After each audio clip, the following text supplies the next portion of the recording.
Shalom, everybody. Thank you for joining us. So we are just broadcasting and having a live Beth Midrash from Israel, talking and sharing about the Torah in Yeshua. And we want to share today about the Parasha Korach. And Korach is also another very interesting piece. And it's going to take us to some spiritual levels and understanding why is the role of, and what is the role of the priest and the Levite, so the Kohen and the Levite, and trying to understand what he has to do with the tree of life and the spiritual divine order.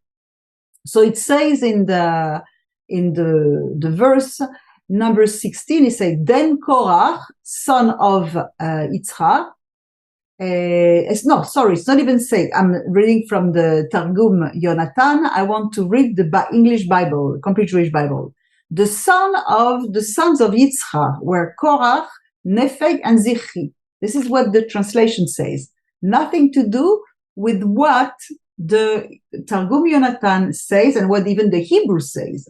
It says, then Korach, son of Yitzhak, son of Kohat, son of Levi, took his clothes, and all of which was blue-purple, which this doesn't appear in the text, as did Datan and Aviram, son of Eliab, and On, son of Pelet, son of Reuven.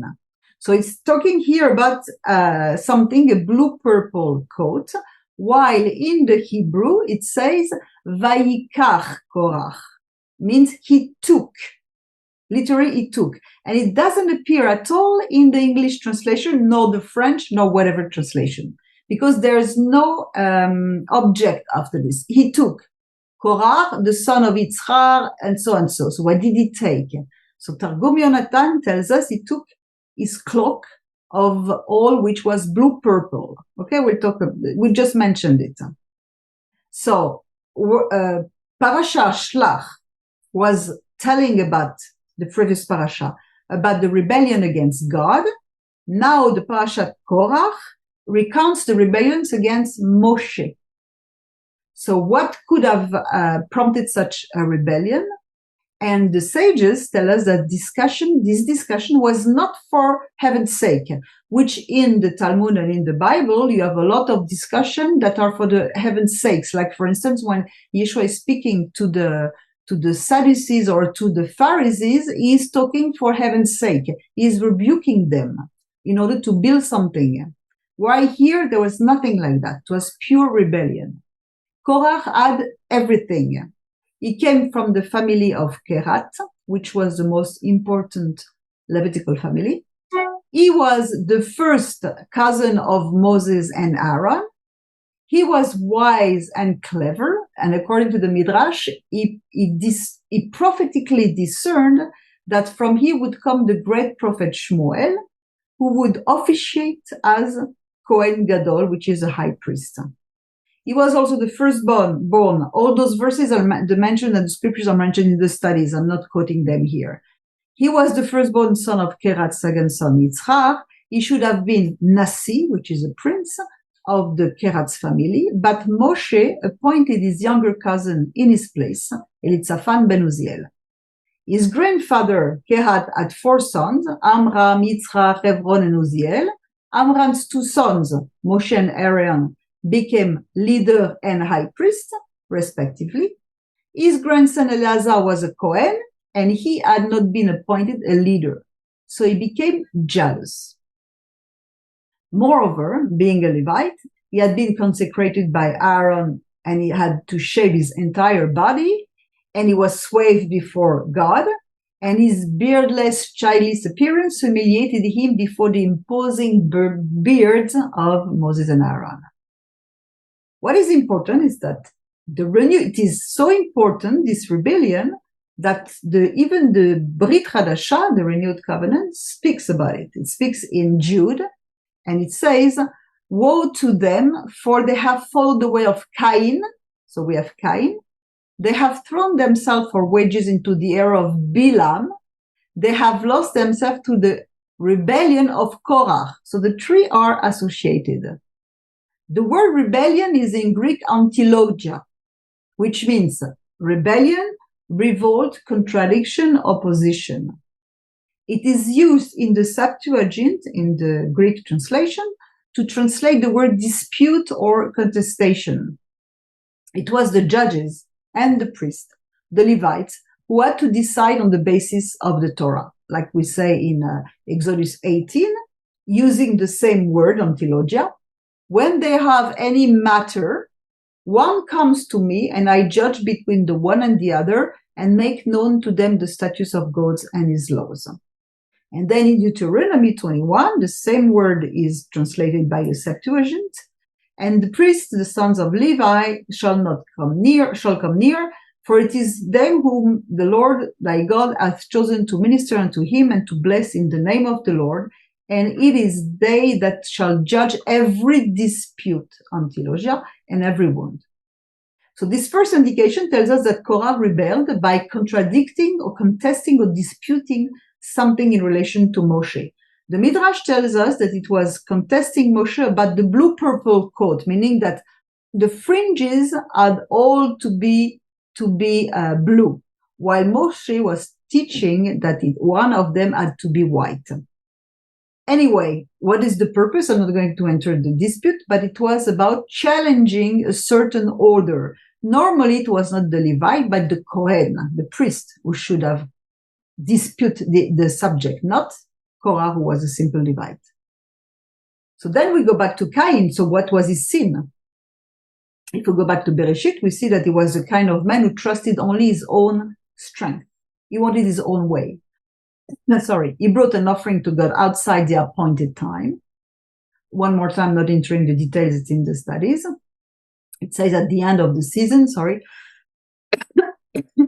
Miketz Yamim, and not at the time appointed by God.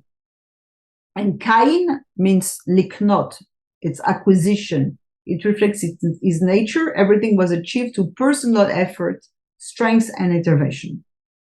So Cain offered the sacrifices the way he wanted, the way he decided was good.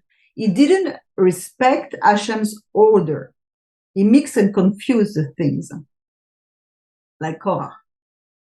So Bilam now, what was his sin? He hated Israel so much that he didn't hesitate to set out for money to curse God's people. He didn't send, so what did he do? He sent later on the Moabite women to pervert the Israelites, and in the word, idolatrous women are usually a picture of idolatrous doctrines.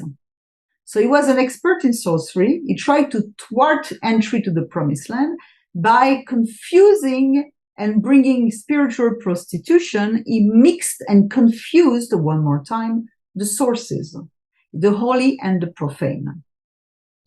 So Cain, Bilam, Korah all had the same motives: to flout authority, each using his own abilities to achieve his ends, meaning to challenge the divine authority and hinder entry to the promised land. But divine authority means divine order. The Messianic mission was again in jeopardy, and behind it, the deeper motivation were exposed. Authority and vocation of the Messiah were being challenged. But all this I'm not developing here because it is in the studies. I don't want to come back onto this. I want to develop another aspect. But we see clearly in all the studies, the development, that the authority of Yeshua as a priest and as a leader was contested. So on the other hand, immediately after the account of this bad episode in which hundreds of souls will be consumed and swallowed up by the earth, by the darkness of this rebellion, the right and duties of the Levites and the Kohanim, so Kohen is priest, are clearly defined, teaching us that the anointing, the place, the order of each is a serious and essential matter. So we go back to Korach. What did he take? Okay, we understood about the clock, but it's not only this. Bad advice, tells us the Zohar. He took what did not belong to him. What was the result? He lost both what he wanted and what he had. He lost everything. So now we enter some more details and I will be developing. He was a Levite. So what is a Levite? Levite is said in biblical Kabbalah that it was from the left side. Din, Gvura. If you look at the tree of life, you have the Gvura, which is on the left side, just below the Sphira of Bina. And he wanted to take the place of the Kohen, which belongs to the right side. The right side is Chesed, mercy, and it's just below Chokhmah, wisdom. Wisdom goes with Chesed, Bina goes with rigor, judgment, limitation, things, different aspects. We also saw in one previous videos that it was the Kohen who came from the right side that had to extinguish the fire of the sacrifice that came from the left side. The right always have to cover. Mercy always have to be on top of judgment and rigor.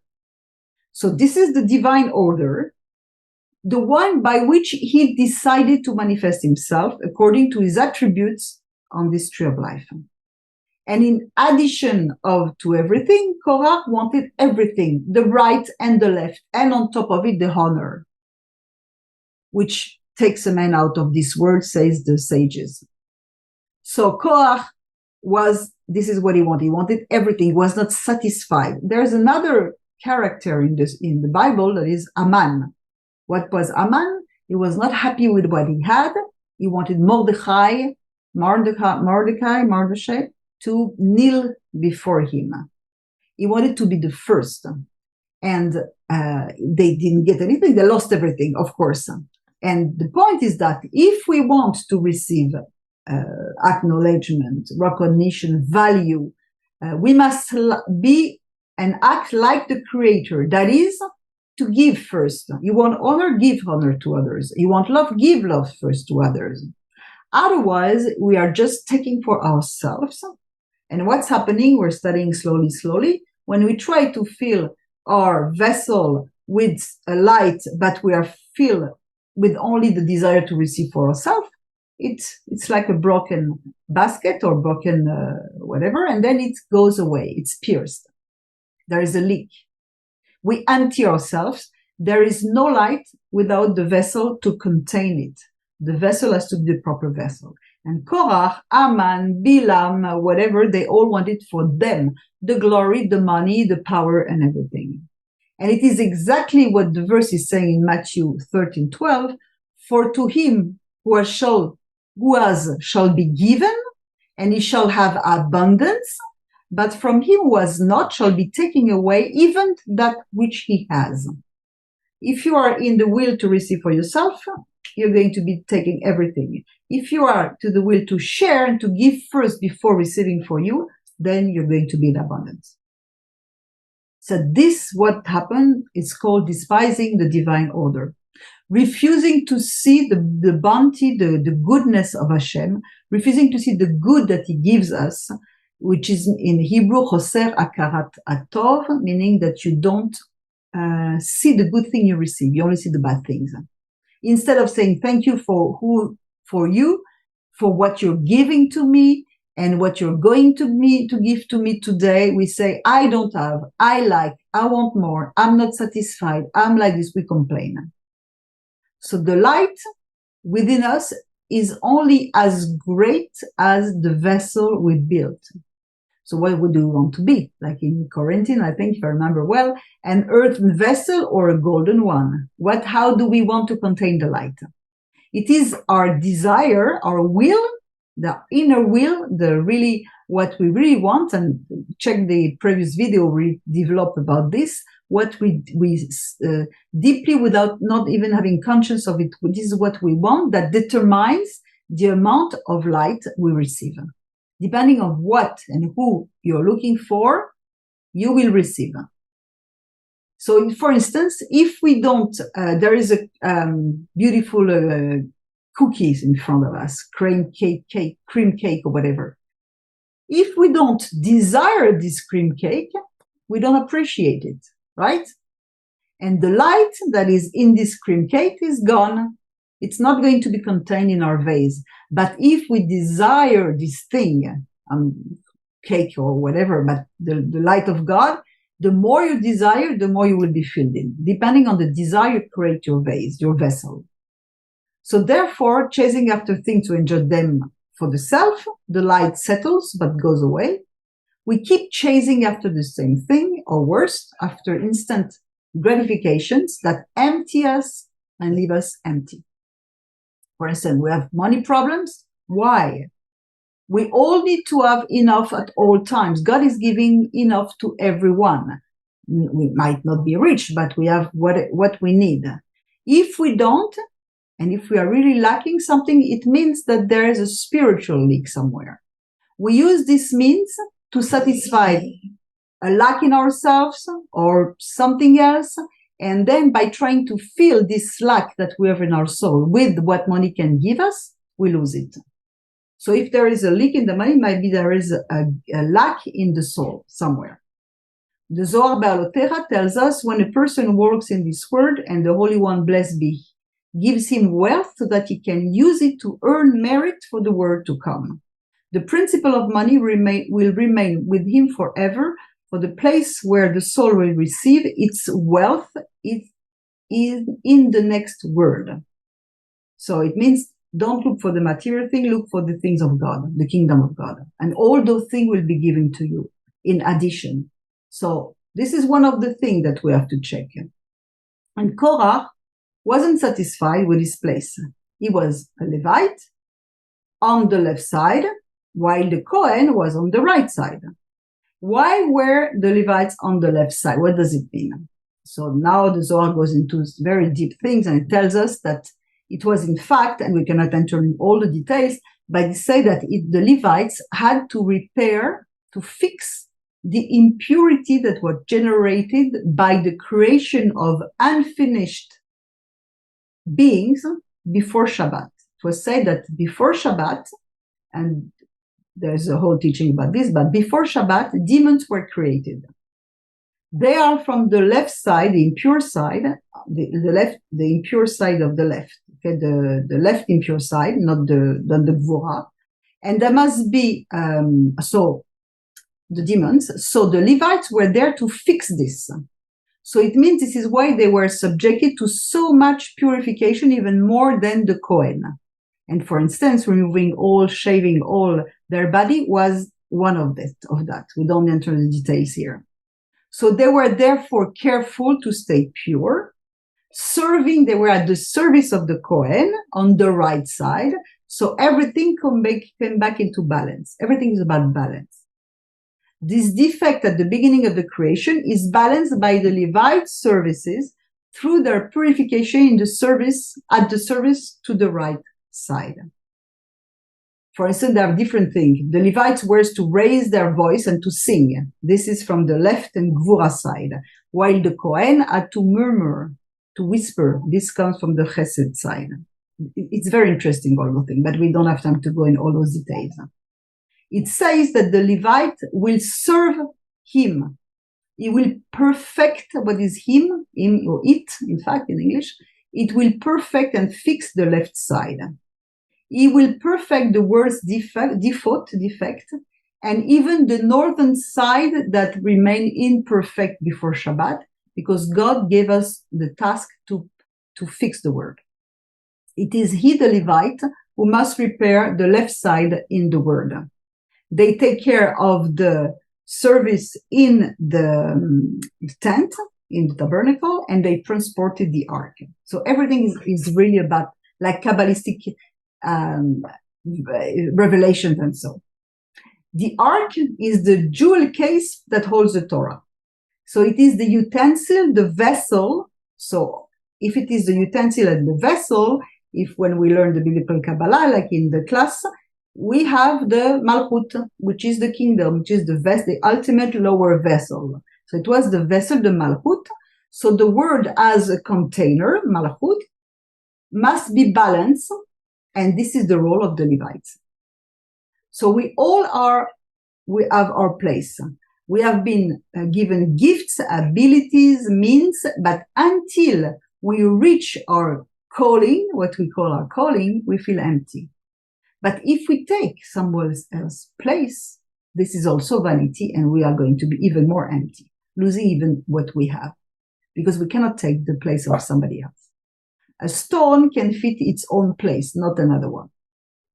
So what is our calling? The Bala Sulam tells us that in order to find our calling is to look at how much we use ourselves, meaning how much we do good for the others, how much we bring things to the others. Not how we think that we do good, but how we can see the fruit of what we are doing to help others. In teaching, helping, supporting, whatever we are called to. If we see the fruits and we see that in front of us we have people that benefit with what we do, there we are in our right calling and place. So how do we see the fruits? When we give, if we are in our calling, it means that we are giving and sharing. So it means that we emulate the natures of God, and then we can see and bear fruits. Otherwise, we're not in calling, we're being empty. There is a leak. A leak because we lack something and we try to get it in the wrong way.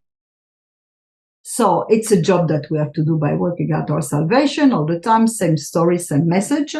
And the more we build this vessel, the more we desire the things of the Most High, the more the light grows and leads us through our channel to help influence, spread His goodness, His light.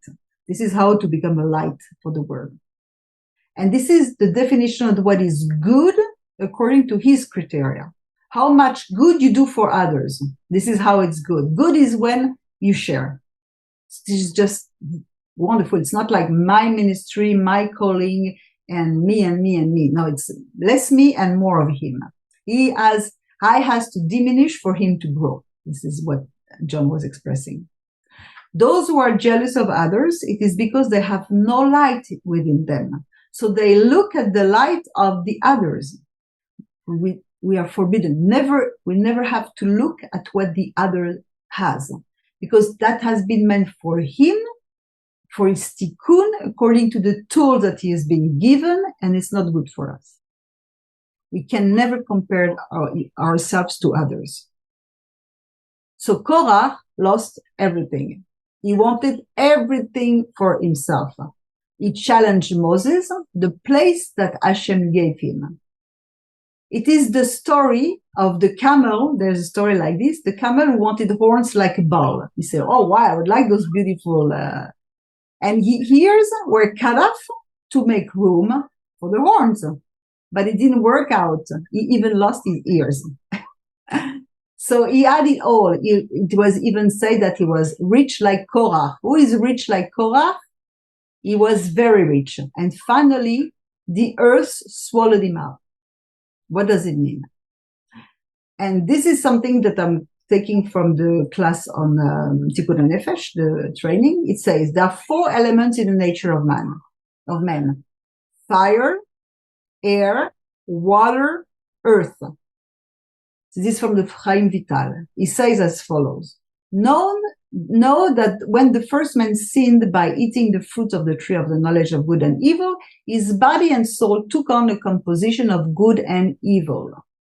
This is what we call the dross of the serpent, which was instilled in Eve and Adam.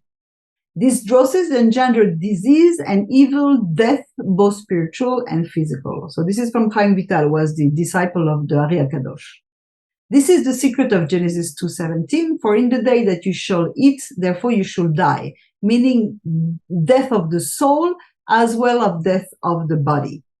So the literal translation of the verse is die, you shall die, physical and spiritual. So he continues and says, we will now explain the question of good and evil mixed up in them. Behold, when man sinned with the tree of the knowledge of good and evil, he caused this mixture to permeate all words. As a result, there is nothing that does not contain both good and evil. So even in our composition, our emotions and everything, we have some good, but we need to sort out. This is why the word has been given to help us to separate what is profane, holy, and whatever. Man's body has therefore been formed from the 4 elements of the physical word that contain both good and evil. These are fire, air, water, and earth. However, man's body has been formed from the choicest portion of these elements, Man's physical body is the most refined matter of all physical creation, as opposed to the coarser body of all creatures. Nevertheless, this chosen portion also contains a mixture of good and evil. Man's four humors, white, black, red, and green, were formed from the coarsest part of these elements. The white mood is phlegm, the black mood is bile produced by the spleen, the red mood is blood, and the green mood is bile produced by the gallbladder. These moods affect a person's physical health, character, and disposition. And the character trait that we are inside, depending on if we are from one of these elements, affects our health and the way we behave. And we have to balance them. For the body to be healthy, these humors must be balanced. However, if there is an imbalance and one of them overrides a positive characteristic of the others, which is negative characteristic, the result is disease. If the imbalance is even greater, death, chas v'shalom, can result. So Korach, so this is just a little part I'm sharing. It's a bit more than I should have done, even because it's complex, but Korach was swallowed by earth. So first of all, he was jealous. This is a fire attitude. Okay, it was covetousness, honor-seeking, jealousy. But his earth element that was unbalanced pulled him down the earth. Korach's earth element bore no good fruit. It didn't balance it. Like it says in Mark 4:7, another part fell among thorns. The thorns grew up and choked it, and it bore no fruit. Why, when you have a balance and earth element, you bear fruit. But if it's unbalanced, it draws you down. It was swollen by the earth. He didn't want to go through the order we call in Kabbalah the straight ordered line, the straight direction. He wanted to receive everything, but we have to understand that we have to connect our vessel in the right way. Otherwise, the channel is not located in the good one, and we don't receive the order, and we don't receive through the order the abundance.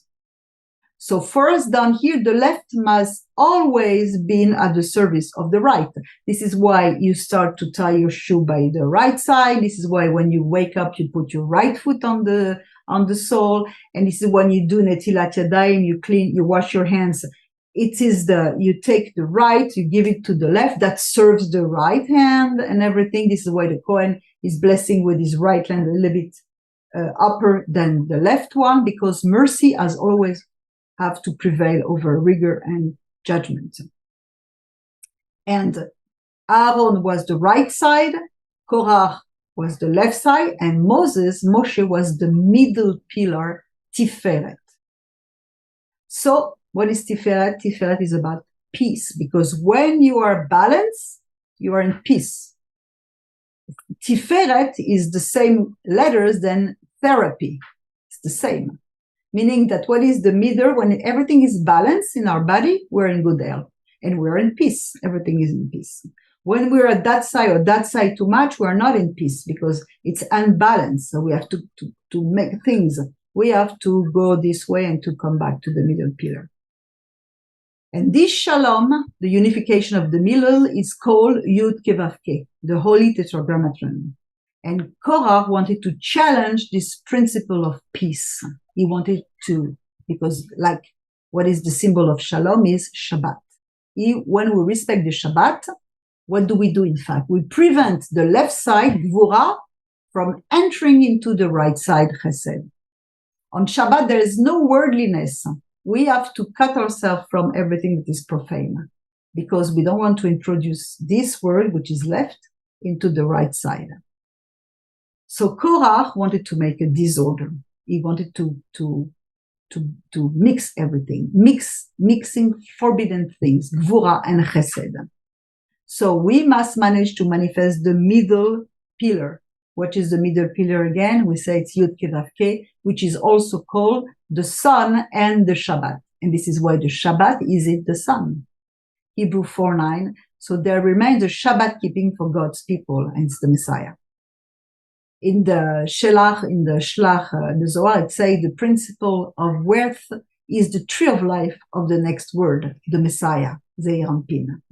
In this world, we only consume and enjoy the fruits of the tree that we have earned in this world.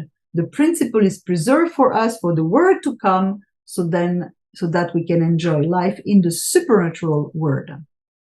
So Korach wanted to mix right and left, to confuse.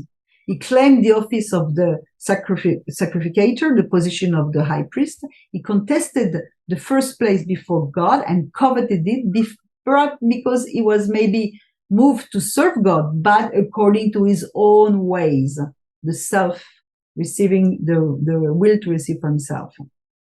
And he contested the place of the Kohen. It says in the verse, and Aaron, who is it that you murmur against him? Why do you want to take his place? And indeed, when we look into the study, who was the high priest?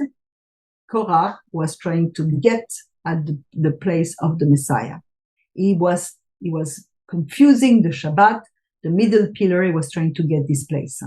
And the spirit of rebellion was already at work in the word to counter God's word and his representative, Yeshua. In 2 Thessalonians 2, it says, for the mystery of iniquity, transgression of the Torah, anomia, is already at work. Only he who now withholds will do so until it's far away. And then will be revealed the iniquitous, the one without the Torah, whom the Lord Yeshua will consume with the breath of his mouth, annihilate with the appearance of his coming. The same goes for Datam and Aviram, who don't want to pass the Ensign test. They say, we will not go up. We won't go to do this test. And they say, is it not enough that you make yourself absolutely dominating? Surely you have not brought us into a land flowing with milk and honey, not giving us inheritance of fields and vineyards. Do you want to gouge out the eyes of these people? We will not go up. Meaning not lo na'ale aliyah, they didn't want to go to the promised land. And there are three expressions to describe the verb to govern, to rule, and they share the same root as the word in this verse that I didn't read, but istarer, which is here is mainly about capricious tyranny that tolerates no hindrances. Moshe was accused of being a tyrant, and Datan and Aviram accuse him of taking on the leadership to which he has no right by abusing his power. So they were of the left, the din of Gvura, the judgment of Gvura, who want to enter and to break the Shabbat of the divine order. They wanted to break everything, to confuse everything. Now we see that Shabbat is the Messiah, Zeir Anpin. Through this questioning of Moshe's authority, it was the one of Yeshua, the Prince of Peace, that was being contested. And this time it was the rebellion against the authority of the great king. First, his position as a high priest, now his position of great king. And the Rabbi Lubavitch tells us, why were some members of Korach's group swallowed up by the earth while others were consumed by fire? Korach's rebellion was an attempt to upset the healthy balance between the desire for spirituality and the need for action in the physical world. Thus, members of the group who placed too much emphasis on the spiritual were consumed by the fire from above, while those who had distorted the importance of physical acts were swallowed up by the earth below. In a similar vein, the Mishnah describes Korach's deed as not for heaven's sake. And the Hebrew word for heaven, shamayim, is composed of the word esh, fire, and mayim, water, shamayim. This alludes to the fact that Korach's group wished to challenge heaven, namely the ability to harmonize the dynamic tension of the soul and body, fire and water. So he wanted to confuse everything. And he goes straight away to talk about tithing. What's the relation? One more time. The tithing for the Levites. This offering, if it's for the Levite, the tithing, it's like an act of gvura because you do something. So this is from the left, has to be given to the right for mercy. You do an act of gvura, to give to the right side, to chesed. And thanks to Kabbalah, we discovered that giving to others is much more than a nice idea. It's a spiritual tool that have the power to change lives, because you start to trigger a spiritual principle that brings harmony and abundance. According to the Zohar, there are 3 distinct levels of giving. Each one has its own benefits. I'm just going to survey it. It meaning that in any case, we become like the creator when we bring light to the whole world. So we have the communal giving, meaning you give and you share with your physical environment. And the Kabbalists teach at the revelation on Mount Sinai, Moses told that we have to take care of one another. And like, for instance, in Acts 2:44, all those trusting in Yeshua stay together and have everything in common. So this is the communal giving. Then after you have the tithing, which is an act of sharing 10% of one's income. What is 10? 10 is Eser. Eser means 10, like the 10 Sfirot again. He says, give your tithe in order to get rich. There's a play of word on the same word. The Kabbalists explain that giving 10% of one's income eliminates limitations that might block the flow of blessings in our life.